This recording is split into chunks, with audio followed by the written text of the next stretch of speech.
suppose we should start kind of at the beginning. Given the way that you were growing up, Nile, it was pretty certain that you weren't really ever going to be a librarian or a traffic warden.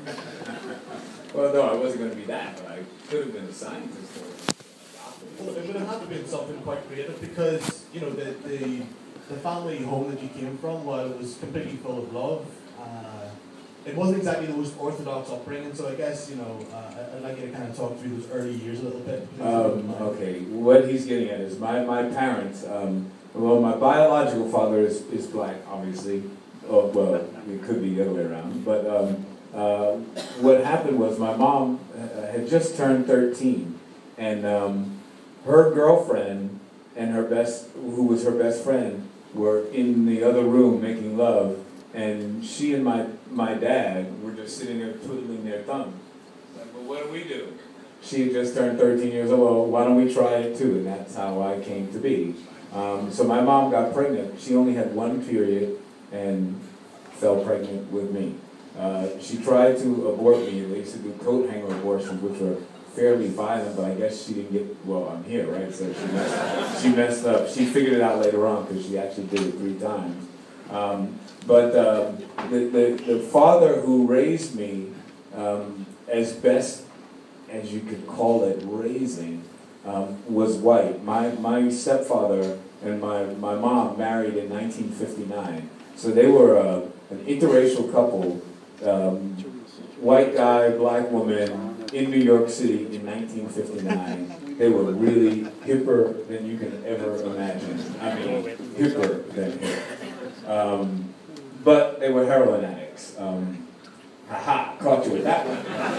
So they were both heroin addicts. And as they got more into that daily dependency, they became much, how do I say it, self-centered. They were super self-centered because they had to go out and cop drugs all the time, which basically left me to raise myself.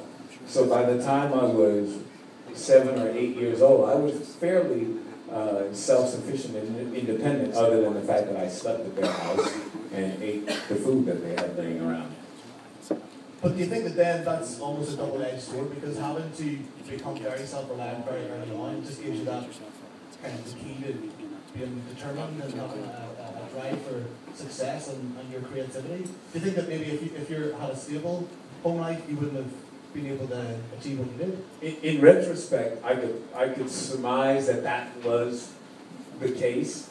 I can't tell for sure, but I know that all of my brothers are completely lazy good-for-nothings, because I've been supporting my entire family since I was 19, because I left high school and my first job was with Sesame Street, the children's television show, and I had only been playing guitar 3 years at that point, and I was a very accomplished jazz guitar player in 3 years. And once I got that job and I was making more money than my parents, they were like going, well, you got it. We'll stay home and get high, and you work and pay for everybody. So, you know, maybe that was the good thing, that I became very, very self-sufficient.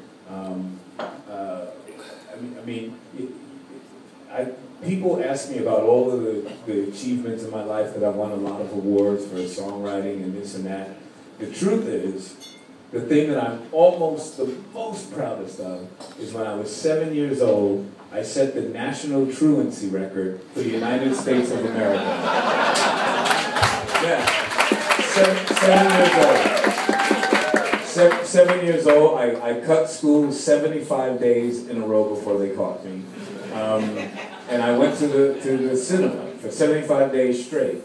And honestly, I think I learned a hell of a lot more watching Fellini and all of these exotic movies, because I was living in Los Angeles at the time, and they used to have what they call the grindhouse format, which was no less than 3 films, and many times 4. So I would just sit there and watch Jason and the Argonauts and blah, blah, blah, and all that sort of stuff all the time.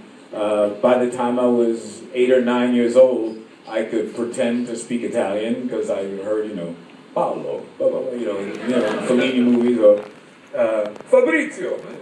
So all of that sort of thing. I saw Russian films, everything. I saw Swedish movies, because they didn't have, in America, they didn't have the rating system that they had now. So if you could pay for it, you could see it. So I mean, I think that everything worked out the way that it was supposed to be. I don't think that I would have gone back and changed anything because I'm happy where I wound up. But it was tricky. It was very, very lonely for me. If you read the book, you'll see. No, it was very, very lonely. And I had to be creative. So a lot of it was, I don't know if you've ever read The Secret Life of Walter Mitty, but that's how my life was. I used to make up things in my head, and I'd go down the street swashbuckling, like this Errol Flynn and Tarzan and the whole bit. So, and of course, it had to have a score. So I couldn't just go down the street going, I had to go. So I was a composer as a child, and because I was studying classical music in school, it all made sense. So here I am. At what point now then did you pick up the guitar and decide that was going to be your instrument? I didn't touch a guitar literally until I was about 16 years old. I was living in California with my grandmother, and she passed away.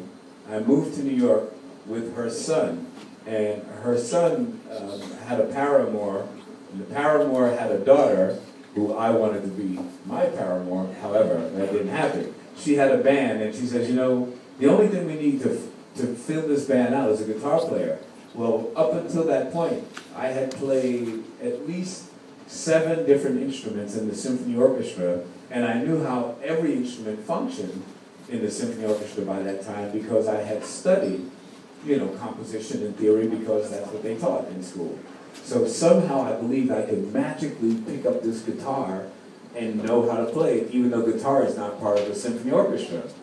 Boy, that was almost one of the worst days of my life. I picked this guitar up and I thought somehow I'd be able to figure it out. Because you know, at that point I used to play clarinet.